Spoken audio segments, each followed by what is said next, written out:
सब नाम पर विश्वास नहीं कर पाएंगे, नहीं कर पाएंगे। रोज चर्चा होती है, क्या आपका निरंतर नाम जपने में भाव बना? नहीं। कोई बिरला ऐसा है जिसके ये बात हृदय में बैठ जाए कि वो मुझे तो बहुत बड़ी बात मिल गई, बहुत बड़ी वस्तु मिल गई। छोटा न समझो नाम को, इतना बड़ा अंकुश होता है और विशाल मत वाले गजराज को घुटनों के बल लाने के लिए पर्याप्त है। एक अंकुश मार घुटने टेक देगा, जैसा कहेगा महावत वैसे चलना पड़ेगा। ये नाम अंकुश है, ये काल को भी घुटने में ले आवे, ऐसा अंकुश है नाम।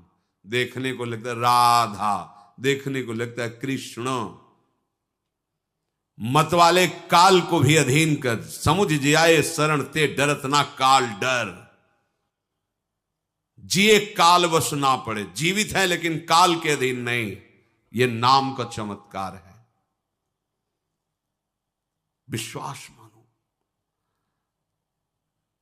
जल में घर्षण शक्ति से बिजली पैदा हो जाती है, नाम जिह्वा पे चलेगा तो ऐसी बिजली पैदा होगी कि लोक लोकांतर में कोई तुम्हें परास्त नहीं कर सकता। पर करो ना, नाम जप करो, जिह्वा से निरंतर नाम रटो। मारे घूम रहे दुख निवृत्ति के लिए, कुछ नहीं होना। यदि नाम नहीं है तो थोड़ी देर के लिए ओस चाटने से थोड़ा तो गीलापन लगा, लेकिन प्यास नहीं बुझनी। ये प्रभु के चरणारविंद की शीतल धारा, भक्ति की छोड़कर, नाम की छोड़ करके अन्य साधन रूपी ओस कण चाटने से प्यास नहीं बुझेगी। राम राम राम जीह जौलो तू न जपी है, तौलो तो कहूं जाए तिहूं ताप तपी है। सुरसर तीर बिन नीर दुख पाई है, सुर तर उतरे तो ही दारिद सताई है। गोस्वामी जी ने महामहिम नाम की महिमा प्रकट की। कहीं भी भाग के जा तो कहां जाएगा, कोई तेरा दुख निवृत्ति का उपाय नहीं। क्योंकि जिससे तू दुख निवृत्ति चाहता वो भी काल से तो भयभीत ही है। जो काल को भयभीत कर दे वो है भगवान नाम। ले लो, प्रभु के नाम का आश्रय ले लो, प्रभु के नाम का निरंतर जप करो।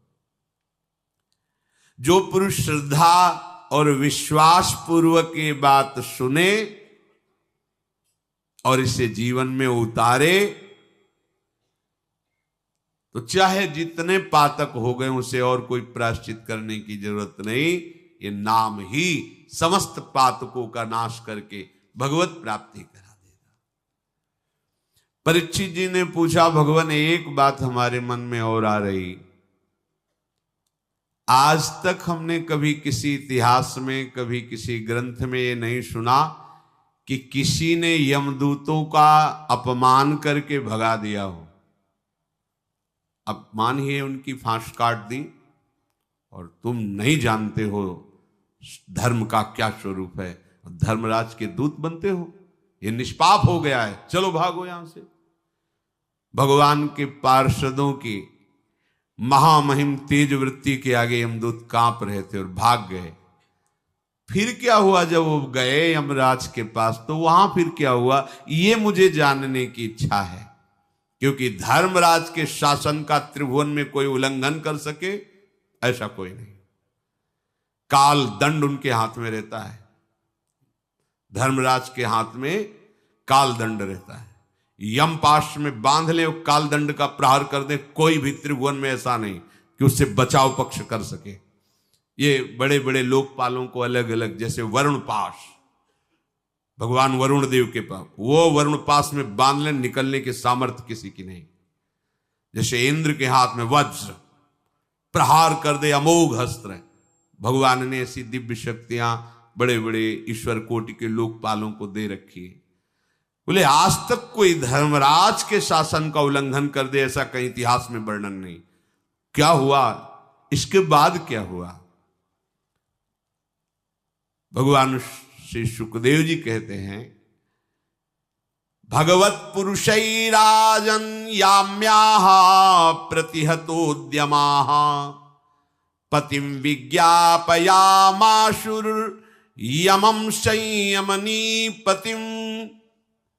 संयमनीपुरी के स्वामी परम शासक यमराज के पास जाकर उनके दूतों ने सर झुकाकर प्रणाम किया और कहा, प्रभु संसार के जीव 3 प्रकार के कर्म करते हैं, पाप, पुण्य और पाप पुण्य से मिले हुए, और उन जीवों के कर्मों का फल देने वाले केवल शासक आप हो। क्या और कोई शासक है क्या? प्रश्न किया जाके कि अभी तक तो हम समझते रहे कि त्रिभुवन में कर्मों का परिणाम देने वाले आप ही न्यायाधीश हैं, क्या कोई और शासक है क्या? यदि संसार में प्रभु दंड देने वाले बहुत शासक होंगे तब तो निर्णय व्यवस्था डगमगा जाएगी। कोई कुछ निर्णय करेगा, कोई कुछ निर्णय करेगा। कितने हैं दंड देने वाले शासक इस त्रिभुवन में? क्योंकि कर्म करने वाले अनेक हो सकते हैं, लेकिन न्याय करने वाला एक होना चाहिए। तो अभी तक तो हम आपको ही समझते रहे जगत का स्वामी, निर्णायक, पर ये क्या नाम मात्र के बहुत से शासक हो सकते हैं? इसलिए पाप पुण्य का हिसाब होना तो फिर बहुत मुश्किल पड़ जाएगा। अपने अपने हिसाब से अगर कई शासक होंगे, निर्णय करेंगे, किसकी बात मानी जाएगी? प्रभु, आज तक देखा गया है कि आपके द्वारा नियत किए हुए दंड की अवहेलना करने की सामर्थ्य किसी में नहीं है। किंतु अभी अभी की बात है, 2 बहुत तेजस्वी महापुरुषों ने आपकी आज्ञा का उल्लंघन करके यमपास को काट दिया। प्रभु, आपकी ही आज्ञा से हम गए थे, एक पापी को यातना गृह नरक की ओर ले आ रहे थे, तो उन दिव्य पुरुषों ने बलपूर्वक हमें डांटा और फंदे काट दिए। तो मैं जानना चाहता हूं कि वो कौन है जो आपके भी शासन का उल्लंघन कर सकता है। यदि आप अधिकारी समझते हो तो आप मेरे संशय का निवारण करें। प्रभु, बड़े आश्चर्य की बात हुई। उस पापी को हम दंड देने में वाले ही थे कि उसके मुंह से निकल गया नारायण, और वो सिद्ध पुरुष आकर डरो मत,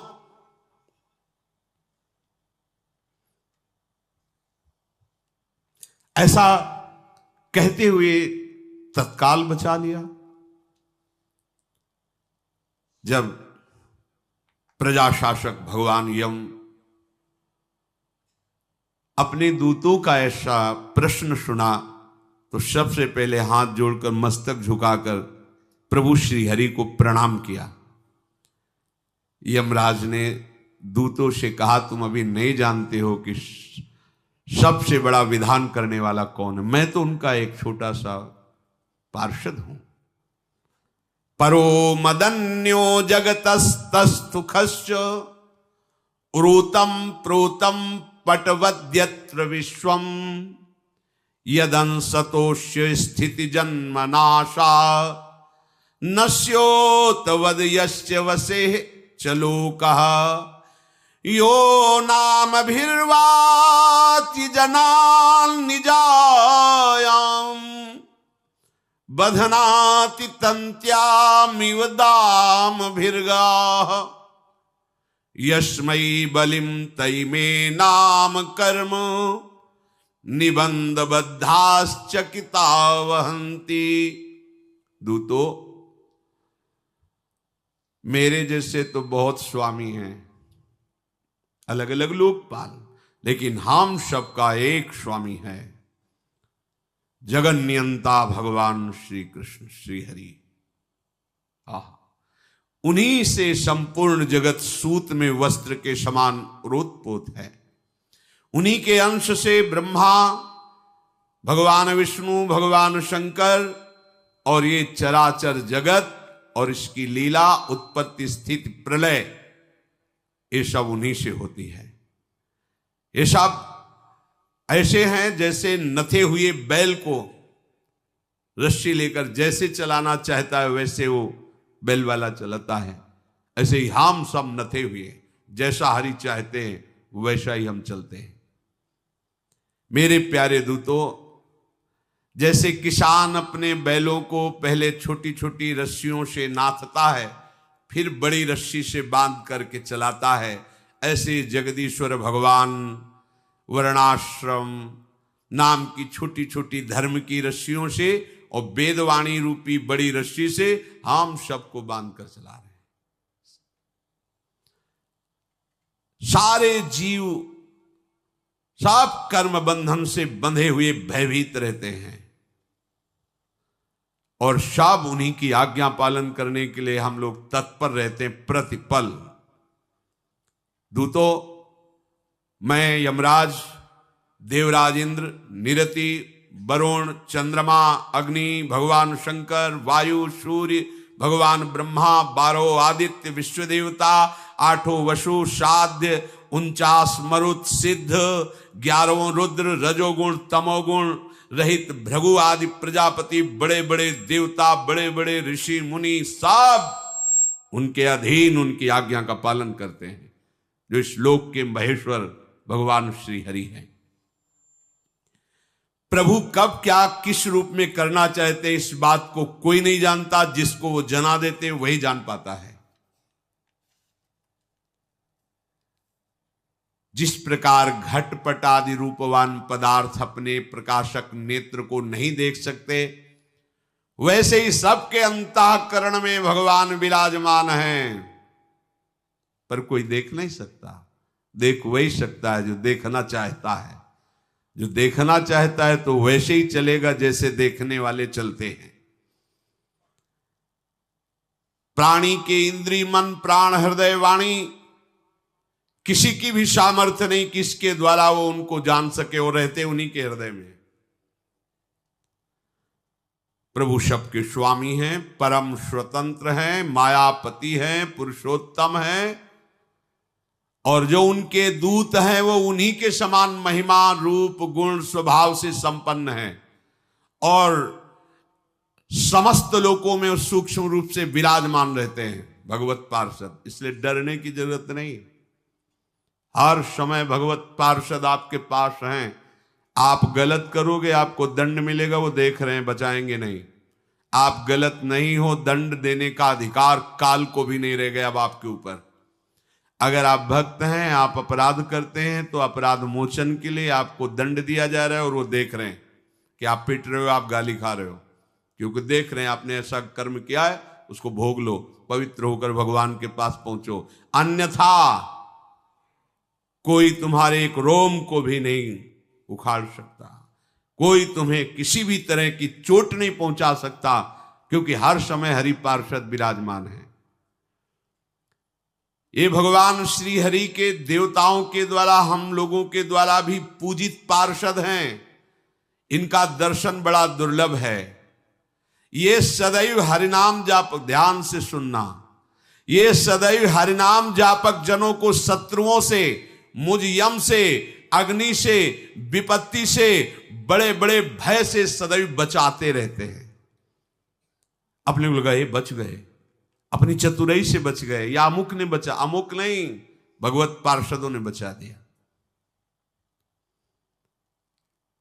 जैसे बाई जी को वो अकबर का भांजा छल करके बुलवा लिया मथुरा, 2 वैश्याओं को साधु वेश में भेजकर। गंगा यमुना बाई जी के चरित्र में आता है, करमेती जी के चरित्र में आता है। उन्होंने सामने से देखा कि दोष भाव से युक्त है, महापुरुष थी। भाई गंदी दृष्टि मत करना, ये शरीर प्रभु को अर्पित है, अगर गंदी दृष्टि से देखा तो तुम नष्ट हो जाओगे। उसको क्या पता भागवतिक महापुरुषों के वचनों की आंतरिक वृत्तियों का। आगे बढ़ा, आंख मूंद लिया, श्री हरिवंश, श्री हरिवंश, श्री हरिवंश। वो तो अपनी कुटिया में आ गई और उसकी दुर्दशा हो गई। हर समय भगवत पार्षद विराजमान। आज तक कहीं ऐसा नहीं सुनने को मिला कि महाभागवत मीरा जी, बड़ी बड़े जो कहीं किसी ने, क्यों? हर समय वो सुरक्षित है भगवत पार्षदों से। अब आप भगवत भाव का नाटक करें, हृदय में मलिनता लेकर विचरें, अपराध करें, तो फिर दंड मिलेगा आपको कि भगवान ने बचाया नहीं। तो भगवान ने स्वतंत्रता दी है। आप आग छूओगे तो आग में जलोगे, चंदन छूओगे शीतलता मिलेगी, पर आप कुछ नहीं छू रहे हो, आपको कोई आग छुआ दे तो चंदन हो जाएगी। ये बात समझना है। आपने कोई अपराध नहीं किया हो, आपको कोई दंड देना चाहे, ऐसा पैदा ही नहीं हुआ। देखो ना, बड़े बड़े महापुरुषों के चरित्रों को देखो।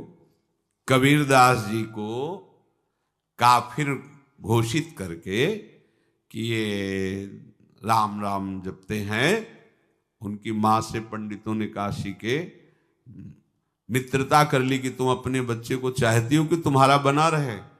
भोली वाली थी, उनका हाँ।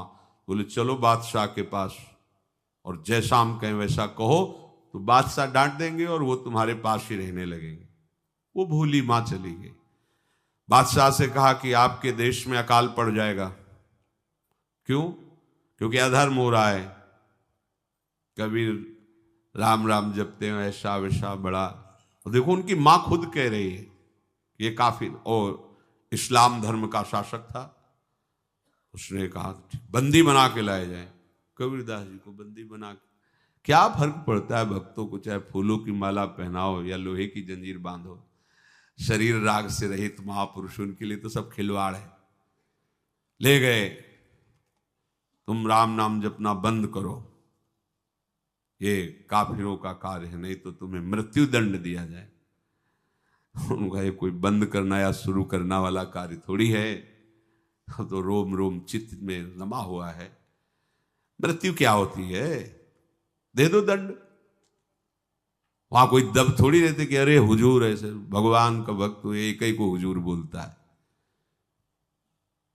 ऐसे बड़ी बड़ी कीले गाड़कर हाथ ऐसे बांध दिए गए, सामने से पक्के स्थान में खोपड़ी से झुका कर मत वाले हाथी को चढ़ाओ, इसके कुचल दो इसको। अब हजारों लोग देख रहे हैं, ऊपर सिंहासन पे बादशाह बैठा हो। हाथी को मार अंकुश, जेव ही आगे बढ़ा दो, बबर सिर दे, चिल्लाकर भागा चिघाड़ के हाथी पीछे। महावत को फिर बादशाह ने कहा क्यों नहीं बढ़ा रहे हो? वो सरकार बड़ा भयंकर शेर बैठा हुआ है, जेव आगे बढ़ाते हो दहाड़ता है, हाथी पीछे आ जाता है। एक बार और कोशिश करो। कोई शेर नहीं, किसी ने नहीं देखा। फिर अंकुश मारा, फिर दहाड़ करो, भाग पड़ा।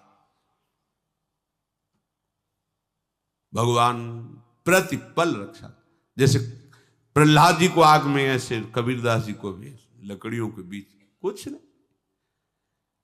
आपकी तरफ से यदि कोई भूल हो जाती तो हरि आगे खड़े, जानबूझकर भगवत पार्षद रूप रख के गलत आचरण करोगे, फिर कहोगे कि देखो ये भी तो हैं भगवान के भक्त, बचाया नहीं।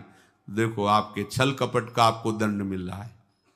भगवान कहते मोहि कपट छल छिद्र न भावा। आप सहजता, आपसे गलती बड़ी से बड़ी हो जाएगी, हृदय से लगाए जाओगे, ये मार्ग ऐसा है। चूक हो गई, आपसे गलती हो गई, राहत न प्रभु चित्त चूक किएगी। चूक में और विचार पूर्वक सुख भोग बुद्धि रखकर अधर्म आचरण करने में बड़ा अंतर है। अचानक चूक हो गई, वो खुद जलेगा और प्रभु उसको बचा देंगे।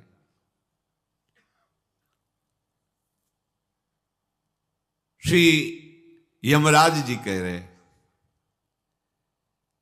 भगवान के पार्षद सर्वत्र विराजमान हैं। हमारी लाडली जू के चरणारविंद में सब शक्तियां विराजमान हैं। सुदर्शन चक्र, अंकुश, वज्र, जौ, सब एक एक का अपार महामहिम प्रभाव और स्वभाव है। ये सब जो गोरे चरणारविंद के आश्रित रहते हैं, तो पहली बात तो स्वयं लालजू का वो बहुत प्रिय होता है। लालजू बहुत प्यार करते हैं जो लाडली जू के आश्रित जन हैं। निज प्राणेश्वर्या, ये हमारी प्राणेश्वरी की सेविका है। प्राणेश्वरी राधा नाम लेता है, ये राधा चरणारविंद का आश्रय लिए है। और फिर स्वयं स्वामिनी के एक एक अंश से अनंत चामुंडा दुर्गा भयंकर शक्तियां हैं, इन्हीं के अंश से हैं। तो जो अंशी श्री जी का भजन करता है, तो जो अम्बा है जगदम्बा, ये सब शक्तियां उसकी सुरक्षा करती हैं। आप ऐसी जगह थोड़ी जुड़े हैं, क्योंकि भोली भाली लाडली जो नील कमल लिए चल रही हैं, विपत्ति से बचाने के लिए हमें किसी और का सहारा लेना पड़ेगा। इस नील कमल में ही भारी चमत्कार है। इस नील कमल का जो आसक्त चित्त है, वो त्रिभुवन का स्वामी काल भी उसके अधीन है। अरे बहुत बड़े दरबार के अपने लोग भिखारी हैं, बहुत बड़े दरबार के। बस ये बात हृदय में बैठ जाए तो झूम जाओगे। महारानी जी के आप हैं, लाडली जी के आप हैं, यहाँ तक पहुंच वेदों की भी नहीं है। ये तो पता नहीं कैसे जैसे तिनका उड़ करके कहीं किसी उच्च स्थान पर चला जाए। अपने लोग ऐसे हैं, अपने लोग आए थोड़ी हैं, ऐसे तिनका वायु ने कृपा की और उड़ा के बहुत पवित्र स्थान में बैठा दिया। अब तिनका सोचे कि मैं जी न, वो बेचारा तो एक कदम भी नहीं चल सकता था, ये तो वायु की कृपा हो गई। ऐसे महारानी जी की कृपा हो गई, जो हमको महारानी जी के चरणों का आश्रय और नाम जप करने का, उनकी महिमा, उनके अधीन होने का सौभाग्य मिल गया। प्रभु धर्म की मर्यादा का निर्माण करने वाले हैं। पूर्ण रूप से प्रभु को ना कोई ऋषि जानता है, ना देवता जानता है, ना कोई सिद्धगण, ना कोई मनुष्य, ना कोई विद्याधर, ना कोई चारण, ना कोई असुर, कि इतना ही है आज तक कोई नहीं जान पाया। वेद भी नेति नेति कह करके हाथ उठा दिए, पर रसिक जानते हैं। यहां रसिक नहीं लिखा है। भगवत रसिक रसिक की बातें रसिक बिना को समझ सके ना। जिसे वेद नेति नेति कहते हैं, जो रस नेति नेति श्रुति भाख्यो, ताको ते अधर सुधारस चाख्यो। जाहि विरंचि उमापति नाये, तापे ते बन फूल बिलाए। सुन मेरो बचन छबीली राधा, तय पायो रस सिंधु अगाधा। ये जब बात समझ में आ जाएगी ना, तो सब समझ खत्म हो जाएगी। ये भी बात समझ लो, ये समझ में आ जाएगी तो फूले फूले घूमोगे। अरे महारानी जी का आश्रय, फिर भौं चढ़ी हो और चिंता हो, विषाद हो, मुझे समझ में नहीं आता। अरे हमारी अलवेली सरकार है, नेक हो न रिस्क हो, भूल हो न होत सकी। तो बोले फिर ये बल धारण तो करो। इस बल से थोड़ी कोई पापाचरण होता है। पापाचरण तो प्राकृतिक अहम बल से होता है। मैं विद्वान, मैं जवान, मैं बुद्धिमान, मैं धनवान, इनमें पापाचरण होता है। मैं श्री जी का, मैं प्रभु का, ये तो समस्त विकार रहित करने वाला बल है।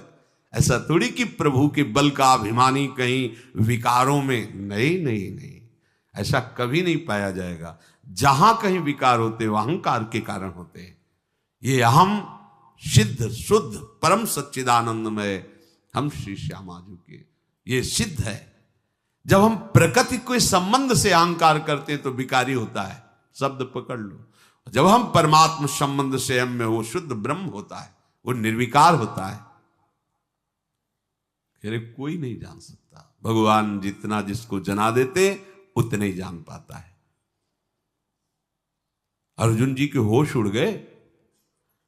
जो ब्राह्मण के पुत्र पधार जाते थे तो आकर के द्वारिकाधीश के पास से शव रख देता बच्चों का और कहता कि ये तो बड़ा अनर्थ हो रहा है कि ऐसे धर्मात्मा राजा के राज्य में भी अल्पावस्था में मृत्यु हो रही है। मेरे बालकों की मृत्यु में कोई बचा नहीं पा रहा। अर्जुन जी वहां बैठे थे। उनका, ए ब्राह्मण, मैं अर्जुन हूं, गांडीव धनुषधारी। मैं देखता हूं मृत्यु अब तुम्हारे बालक को कैसे ले जाएगी। मृत्यु की भी ताकत नहीं कि अब तुम्हारे बालक को छू सके। अरे बोले बातें मत बनाओ। जहां श्री कृष्ण बलराम नहीं बचा पाए वहां तुम क्या। बोले मैं श्री कृष्ण बलराम नहीं हूं, मैं अर्जुन हूं। प्रतिज्ञा करता हूं यदि तुम्हारे बालक की रक्षा न कर पाया तो सबके बीच में चिता की लकड़ियों में जिंदा भस्म हो जाऊंगा। जय हो गांडीव धनुषधारी अर्जुन। चूक हो जाती बड़े बड़ों से है। इसको अगर हम मंडन के भाव से लें तो उन्होंने कहा मैं श्री कृष्ण और बलराम नहीं, उनका दास हूं, जो स्वामी के बल से मैं सब कुछ कर सकता हूं। अगर खंडन के भाव से लें तो मैं श्री कृष्ण बलराम नहीं, मैं गांडीव धनुषधारी अर्जुन हूं, ये नहीं बचा पाए पर मैं बचाऊंगा। दोनों भाव अगर श्रद्धा की तरफ बढ़ते हैं तो ये भाव पुष्ट होता है कि मैं श्री कृष्ण बलराम नहीं, उनका दास हूं। जो प्रभु भी नहीं कर सकते वो दास कर सकता है। ऐसा ही हुआ। जब प्रसव का समय आया वो दौड़ कर आया और कहा रक्षा कीजिए। अर्जुन जी गए, आचमन किया, भगवान का स्मरण किया और दिव्य बाणों से बांध दिया। वायु भी प्रवेश करेगी तो अर्जुन की आज्ञा से। अब पहले तो था कि प्राण निकल जाते थे, 100 मिल जाता था, अब की बालक हुआ 100 भी नहीं मिला। अब तो ब्राह्मण कहने लगा, बड़े गांडीव धनुषधारी बनते थे, कहते थे मैं श्री कृष्ण बलराम नहीं हुआ। अब तो बोले फिर मैं कुछ क्षण दीजिए। अभी तत्काल अंतर्ध्यान होकर के यमपुरी में गए, आदेश किया। बोले नहीं, यहां नहीं आया, स्वर्ग गए, बड़े बड़े लोकों में गए। कहां है ब्राह्मण बालक? आए और चिता लगाने लगे।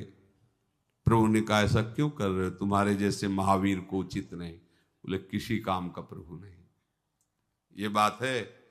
अब प्रभु साहब ये गांडीव धरा रह गया, दिव्य मंत्र रखे गए, योग की सिद्धियां जिनके बल से लोकांत किसी लोक में नहीं। प्रभु ने कहा अपने को निराश मत करो, अभी तुम्हारा पावर हम है, चलो बैठो। दारुक को बुलाया, प्रभु और अर्जुन बैठे, चलो दारुक चलो। दिव्य भगवान का दिव्य रथ है, आकाश में, अग्नि में, पाताल में, चराचर जगत में जहां भी घोर जलराशि को चीरते हुए अंधकार, जहां अर्जुन भी योग के द्वारा नहीं पहुंच पाए थे, गए। दिव्य प्रकाश, दिव्य महल, उसमें अंतर में देखा भगवान श्याम घन भूमा पुरुष मंद मुस्कान करते हुए विराजमान। अर्जुन ने देखा बगल में श्याम सुंदर, सामने श्याम सुंदर। भगवान के प्रणाम करो, भगवान भूमा पुरुष है। भगवान भी प्रणाम है। बोले महाराज हम उस ब्राह्मण के पुत्रों की खोज कर, हाँ बोले 6 हैं, ले जाओ 6 हैं, वो सब ब्राह्मण के पुत्र ही हैं, हम तुम्हें देखना चाहते थे तुम दोनों को, इसलिए बुलाया। हाँ ठीक है ले।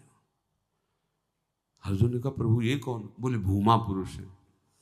बोले प्रभु अब हमारी समझ में आ गया कि हमसे चूक हो गई, हम आपको समझ नहीं पाए। नारायण आप बार बार हमको रूप दिखाते हैं, कभी विराट रूप, कभी ऐसा सब, पर प्रभु आज तक मैं आपकी महिमा का पार नहीं पाया। मैं समझ रहा हूं कि मेरी ही चूक के कारण आप ऐसा अनुभव कर, सब कुछ वही बने, उनका कोई पार नहीं पार सकता। जहां योग के द्वारा सब लोकों में जाने पर भी पता नहीं लगा, वहां एक नया लोक मिल गया जहां भूमा पुरुष विराजमान। आज तक कोई इनका अंत नहीं पाया कि भैया हम हरि को संपूर्णतया जानते हैं, ऐसा कोई नहीं। चाहे भगवान व्यासदेव जी हो, चाहे भगवान सुखदेव, कोई भी हो, सब हाथ उठा के त्राहिमाम ही बोलते, क्योंकि भगवान भगवान है, इनकी महिमा को कोई नहीं जान पाया आज तक।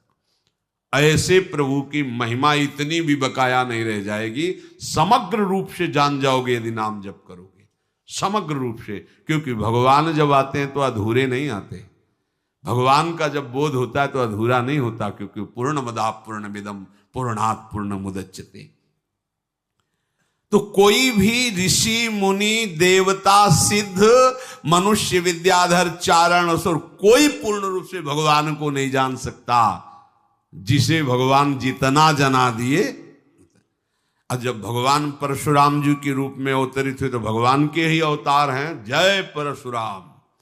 त्रिभुवन में कोई सामने खड़ा होने वाला नहीं। अगर फरसा लेके प्रणाम करने वाले राजा की तरफ भी देख लिया तो बस वो समझ जाता था कि बस अंतिम श्वास है हमारी।